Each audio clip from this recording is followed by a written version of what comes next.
नमस्कार दोस्तों, स्वागत है आपका न्यूज डिस्कशन में। आइए डिस्कस करते हैं आज का करंट अफेयर्स।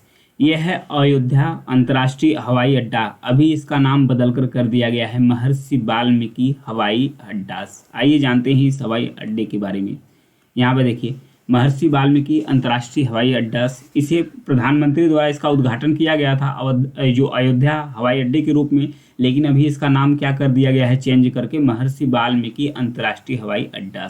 तो आइए जो महान कवि महर्षि वाल्मीकि हैं इनके बारे में जानते हैं थोड़ा सा। महाकाव्य रामायण का जो पारंपरिक लेखक है इनके द्वारा लिखा गया है। इन्हें आदि कवि के नाम से भी जाना जाता है। इन्हें प्रथम कवि के रूप में भी इन्हें जाना जाता है, क्योंकि उन्होंने जो श्लोक है, पहला जो श्लोक है या जो पद्य की खोज करने का उन्हें श्रेय दिया जाता है कि पहला श्लोक या जो पद्य है उसकी खोज का श्रेय दिया जाता है कि इन्हीं के द्वारा ही किया जाता है, जिसमें संस्कृत कविता के रूप में परिभाषित किया गया है। महर्षि वाल्मीकि को साहित्य में उनकी योगदान और भगवान राम की कहानी को संरक्षित करने में उनकी जो भूमिका है, उनके लिए हिंदू संस्कृति में बहुत ही सम्मान दिया जाता है। वाल्मीकि रामायण हिंदू दर्शन, नैतिकता और आध्यात्मिकता के मूल ग्रंथों में से एक है और यह आज भी लाखों लोगों के लिए प्रेरणा का स्रोत बना हुआ है। तो इसलिए ये योगदान है महर्षि वाल्मीकि का। इसीलिए इन्हीं के नाम पर जो अयोध्या अंतर्राष्ट्रीय हवाई अड्डा था उसका नाम बदलकर महर्षि वाल्मीकि अंतर्राष्ट्रीय हवाई अड्डा कर दिया गया है। यहाँ पर ये फिगर है। नेक्स्ट बढ़ेंगे। बाब अल मंडेव जल डमरूस।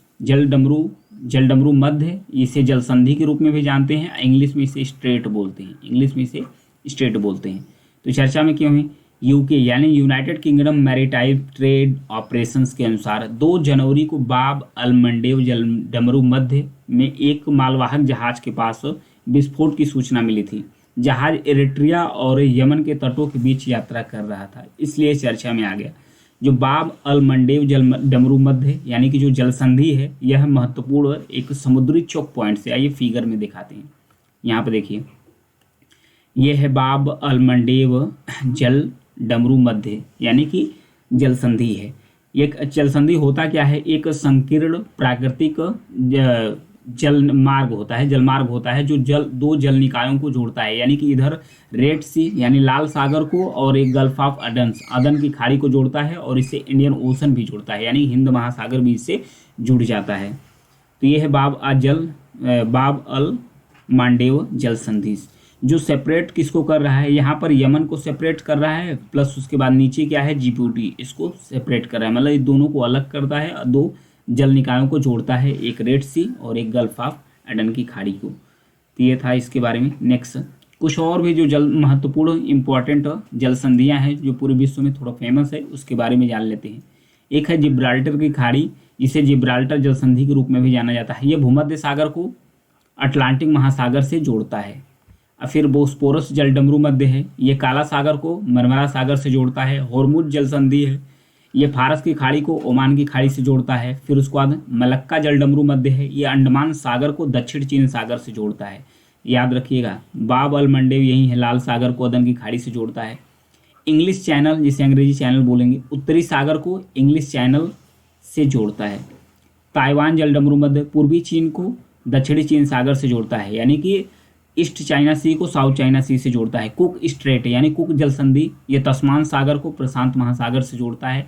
ताइवान जल डमरू मध्य, ये पूर्वी चीन सागर को दक्षिण चीन सागर से जोड़ता है। देखिए ध्यान रखिएगा, एक तो ताइवान डबल हो गया। कुक स्टेट टोरेस जल डमरू मध्य है, ये कोरल सागर को अराफुरा सागर से जोड़ता है। डेविस स्टेट यानी डेविस जल संधि है, ये बैफिन की खाड़ी को लेब्राडोर सागर से जोड़ता है। डेविस स्टेट, ध्यान रखिएगा, काफ़ी बार क्वेश्चन बन गया है। पाक जल डमरू मध्य यानी पाक स्टेट बंगाल की खाड़ी को मन्नार की खाड़ी से जोड़ता है। ये थी इंपॉर्टेंट विश्व की जल संधियाँ जिससे संबंधित क्वेश्चन बने हैं। हिट एंड रन मामले के बारे में जानेंगे। भारत भर में ट्रक, बस ड्राइवर हो गया, टैंकर ड्राइवर्स हो गए, ये हड़ताल पर हैं। हड़ताल पर क्यों हैं? जो नया कानून लागू किया गया है, भारतीय न्याय संहिता की जो धारा 106 लागू की गई है, इसके विरोध में ये लोग प्रदर्शन कर रहे हैं। तो ये जानते हैं, हिट एंड रन के बारे में जानते हैं कि ये हिट एंड रन होता क्या है। जैसे कि कोई भी ट्रक ड्राइवर या बस ड्राइवर या कोई भी ड्राइवर्स हो गया कि कोई भी एक्सीडेंट करता है, एक्सीडेंट करने के बाद नहीं उसे पुलिस के पास रिपोर्ट करता है, नहीं उसे हॉस्पिटल पहुंचाता, कोई भी हेल्प उसका नहीं करता है, भाग जाता है, तो ऐसे लोगों पर ये तगड़ा केस बनाता है।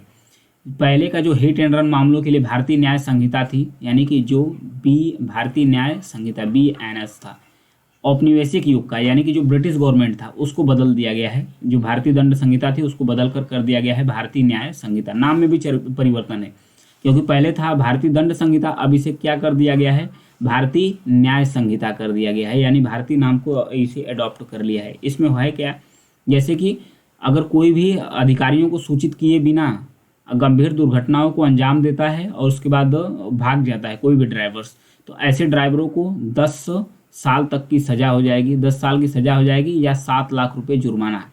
7 लाख रुपए जुर्माना, अगर जुर्माना देता है तो फिर इस सज़ा मुक्त हो जाएगा, नहीं तो देगा तो 10 साल के लिए सज़ा हो जाएगी। क्योंकि यह सज़ा की अवधि बढ़ाकर 10 साल करने का मतलब ये है कि जो लापरवाह टाइप के ड्राइवर्स हैं उन पर कार्रवाई की जा सके।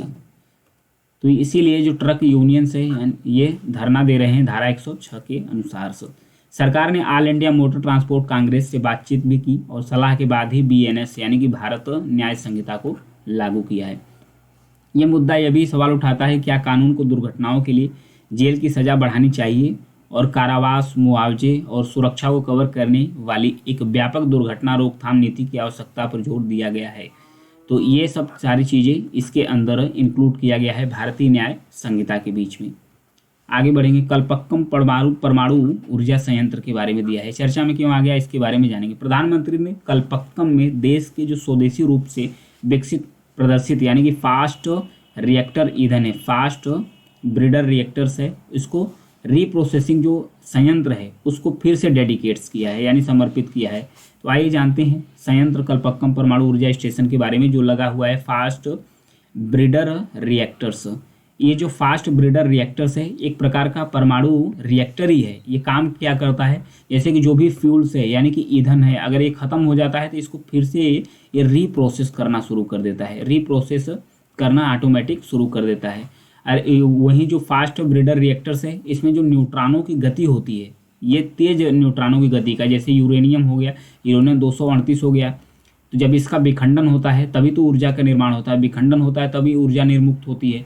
तो इसको विखंडित करने के लिए न्यूट्रॉनों की बमबारी की जाती है, न्यूट्रॉनों की बमबारी की जाती है। तो जो पारंपरिक रूप से न्यूट्रॉनों की बमबारी की जाती थी वो स्लो मोशन में की जाती थी। अभी जो फास्ट ब्रीडर रिएक्टर्स है इसमें न्यूट्रॉनों की बमबारी एकदम फास्ट तरीके से किया जा रहा है, जाकि जो ईंधन है उसकी खपत भी कम हो और फिर उसके बाद ऊर्जा अधिक से अधिक इसमें मिल सके। और भी कुछ भारत भर में जो परमाणु ऊर्जा संयंत्र है इसके बारे में जान लेते हैं। जैसे कि एक पोखरण टेस्ट साइट है राजस्थान में, जो पहला परमाणु परीक्षण हुआ था भारत में राजस्थान में है। फिर उसके बाद राजस्थान एटॉमिक पावर प्लांट्स यानी कि राजस्थान परमाणु ऊर्जा संयंत्र, ये कहाँ राजस्थान में है। नीचे है काकरा पार एटॉमिक ऊर्जा संयंत्र यानी पावर प्लांट, ये पर कहाँ पर है, ये गुजरात में है। फिर तारापुर परमाणु ऊर्जा संयंत्र, ये कहाँ पर है, ये महाराष्ट्र के अंदर है। फिर कैगा परमाणु ऊर्जा संयंत्र कर्नाटक के अंदर है। कलपक्कम परमाणु ऊर्जा संयंत्र तमिलनाडु के अंतर्गत है। नरोरा परमाणु ऊर्जा संयंत्र ये उत्तर प्रदेश के अंतर्गत है। ये मैच द फॉलोइंग क्वेश्चन पूछ देता है कि कौन सा परमाणु ऊर्जा संयंत्र किस राज्य से संबंधित है। मैच द फॉलोइंग क्वेश्चन कई बार पूछा भी है और भी पूछने की संभावनाएं बनी रहती है। नेक्स्ट, विश्व ब्रेल दिवस के बारे में दिया है। हाल ही में दुनिया भर में विश्व ब्रेल दिवस मनाया जा रहा है। हर साल 4 जनवरी को मनाया जाता है, ध्यान रखिएगा, हर साल 4 जनवरी को विश्व ब्रेल दिवस मनाया जाता है। इस अवसर पर जो दिव्यांगजन सशक्तिकरण विभाग है भारत सरकार का, राष्ट्रीय संस्थान है और समग्र क्षेत्रीय केंद्र मतलब केंद्र देश में जो भी कार्यक्रम है उसको आयोजित किया जा रहा है। मतलब कि जो दिव्यांगजन है, ब्रेल लिपि है, इससे संबंधित जो दिव्यांगजन सशक्तिकरण विभाग है और भी जो संस्थाएं हैं इससे संबंधित काम करती हैं, इसको जागरूकता फैलाने के लिए कार्यक्रम को आयोजित कर रहे हैं। आइए जानते हैं विश्व ब्रेल दिवस के बारे में। यह ब्रेल लिपि को दूरदर्शी आविष्कार, जो ब्रेल लिपि है, जो मतलब कि जो लुई ब्रेल हैं जो इसका आविष्कार किए थे ब्रेल लिपि का, इन्हीं के जन्म दिवस पर मनाया जाता है। इनका जन्म कब हुआ था, इनका जन्म हुआ था 4 जनवरी यानी 1809 को हुआ था। तो हर साल 4 जनवरी को ही मनाया जाता है विश्व ब्रेल दिवस। क्यों? क्योंकि यह दिन इस बात को भी मान्यता देता है कि दृष्टिबाधित लोगों को मानवाधिकार तक अन्य सभी लोगों की तरह ही पहुंच मिलनी चाहिए। संयुक्त राष्ट्र ने हर साल 4 जनवरी को विश्व ब्रेल दिवस के रूप में घोषित किया है, यानी यूनाइटेड नेशन के द्वारा घोषित किया है। संयुक्त राष्ट्र महासभा ने 2018 का अंत आते आते विश्व ब्रेल दिवस को अंतर्राष्ट्रीय दिवस में घोषित कर दिया, यानी कि अब अंतर्राष्ट्रीय रूप से इसे मनाया जाता है। हर साल 4 जनवरी को मनाया जाता है। तो आइए इसमें कुछ और भी चीज़ों के बारे में जानेंगे। ब्रेल है क्या? ब्रेल एक भाषा नहीं है, एक यूनिवर्सल कोड है, एक यूनिवर्सल कोड है। इसमें होता क्या है, जैसे कि एक इक्विपमेंट मिल जाता है, यानी कि आपको एक उपकरण मिल जाता है कोडिंग करने के लिए।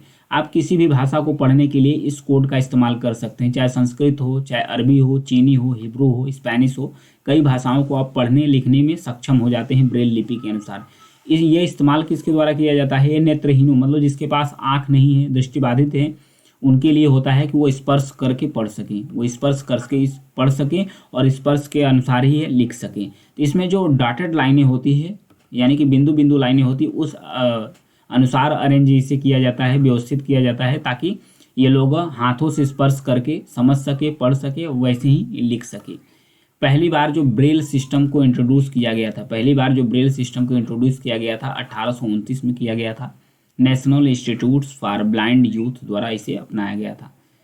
इसका महत्व क्या है? दृष्टिबाधित या दृष्टिहीन व्यक्ति जो पीड़ित हैं, मानवाधिकारों पर इसके प्रभाव के कारण जो ब्रेल के लिए एक दिन निर्धारित कर दिया गया है, यानी कि 4 जनवरी।